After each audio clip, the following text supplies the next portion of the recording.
And it's time now to talk to Jon-Christopher from Real Political News. JCB, hello to you. Hello from a freezing cold Washington, D.C. So cold, in fact, that the man who was, we won't say the word, a lover of sized crowds, and he said the largest crowd ever. The first day I was at the briefing when he was president, he was bragging about how big the size of his crowds were. You know, bigger than Barack Obama, bigger than JFK. In the meantime, he's moved it all indoors. I guess he's gotten cold feet. Well, it does sound like it is going to be really cold. Is it already cold where you are? And, it's not so bad. My wife was out cutting hydrangeas just recently. Well, it can't be that bad. I know it's not that cold, but it will be. And we compare what JFK went through. It was 11 degrees Fahrenheit, and I understand that's minus 11. It's a strange number. Minus Celsius. 11, that is cold, yeah. Yeah, that is cold for Jack Kennedy. And I remember being when I was with Sky, it was for Barack, it was very cold. And Ronald Reagan's was so cold, they moved that inside. So this is something, but for someone who takes great pride in crowds, and the mall, you say the mall, has hundreds of thousands of people. There's no one going to be there, just some empty seats. So it's kind of defeating his own purpose. So I was seeing shots of Trump supporters who've travelled from all over the country. Yeah, they have. They're not very happy. They still love their star, but they're saying, look, we've come all this way. We've got jackets. We've got cold weather. They don't seem to be very happy. No, they're not. But they're starting off being disappointed by their hero. And I think hopefully, for them, he won't continue to disappoint them. He might have some good things and projects that he wants to do. Executive orders. He wants to send out immigrations and custom enforcement people, like basically the next day. More Pentagon resources to the southern border. Additional restrictions on who can enter, and bring back Remain in Mexico. We're going through a very serious change here. And I was talking about Joe Biden and his farewell address that he made, which was rather soulful, and he was a bit upset about it, and I can say, but he's moving out. The White House, a change passes, and the White House is moving to another president, and this happens. Yeah. This is what's supposed to happen. So with this inauguration, there'll be none of the big crowds outside then. They'll just be milling around, or will they watch it on a big screen or something? And, what will it be like? They're invited to go to Capital One Arena, which is, instead of 200,000 people, it fits a paltry 20,000 people, and they're not happy at all. I mean, these people came from, the breadbasket of America, all over the country, the South, etc., and they've made this pèlerinage, as we say in France, this pilgrimage to see their leader, and they can't get in. They can't get into the rotunda, and that's saved for members of Congress, the very elite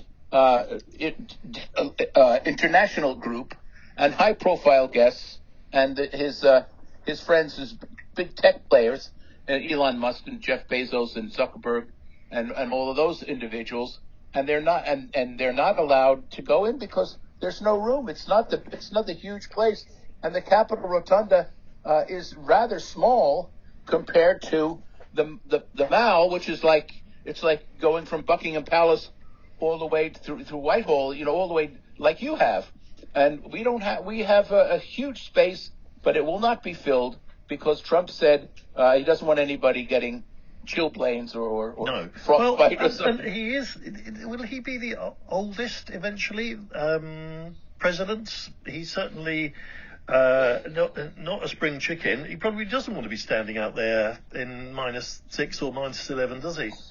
Well, he's the oldest. Not only is the oldest, will he be the oldest president?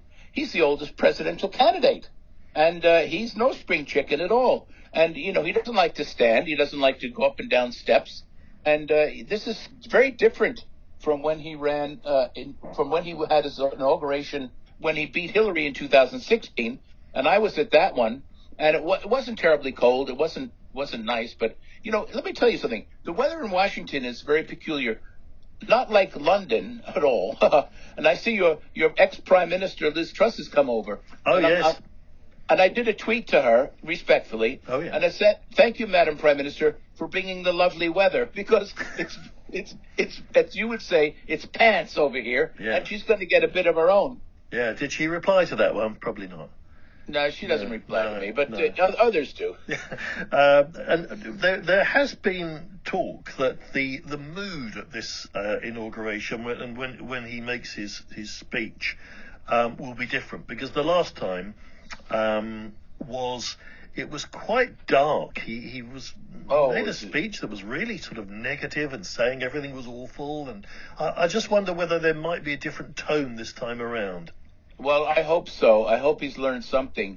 His last speech was very depressing. He talked about carnage. Oh, that's right. Carnage. Yeah. Like the plagues or something.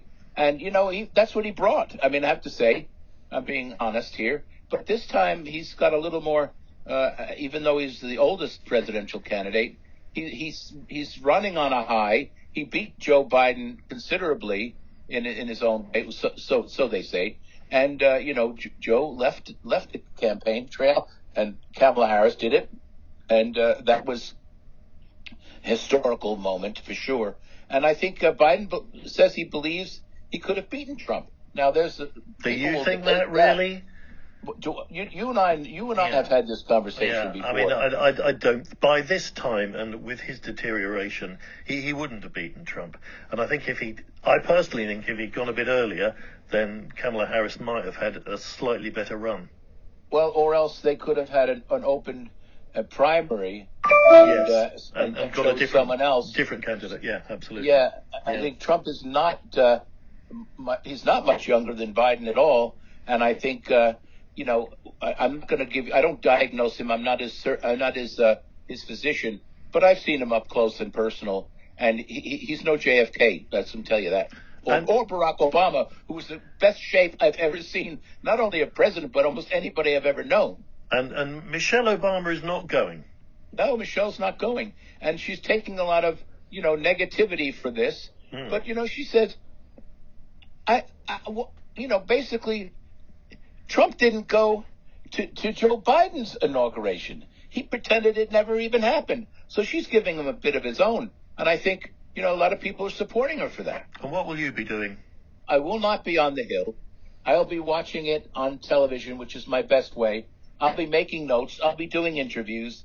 You and I can do a live run of the mill if you want. But it's going to be an interesting time to watch.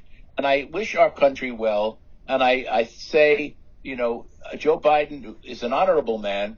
And I don't know if Donald Trump comes up to stuff when it comes to that kind of integrity and that kind of leadership that he can offer. But he certainly has a lot of his own supporters. And the rotunda is too small for all the press. I know my colleagues all of us will certainly not be there. But there'll be pool feeds, and we'll be watching it. And, one thing you need to watch for is Trump always overextends himself. I said he doesn't have enough feet. He has enough mouths for the shoes that will go into his mouth because, he really likes to put his foot in it, as we say. And I think he's going to say maybe a little bit too much, offer too much, promise too much. He's already promised that he would cure the economy in a miracle, and immediately. And Mike Pence is attending, I will say, and a lot of people aren't. I don't think Nancy Pelosi is going. A lot of people. He's insulted a lot of people. But my advice to him was don't bite off more than you can chew. Be kind, be open, be generous, and welcome the people who don't like you. Because we have to get along, and not only that in this country, but in Great Britain, in France, in the EU. For someone who wants to undo NATO, and Joe Biden was very successful with NATO, and they liked him, and I know the Brits did. So we'll see what happens. Thank you very much, JCB. One more thing. More thing. I understand. Well, I know Cary Grant's birthday is today, but when I think of Cary Grant, I think of other charming very handsome gentleman as yourself. And I understand that you'll be having a birthday next week. So I want to wish you in advance a very happy birthday. Thank you very much, JCB. Bye-bye, Clive.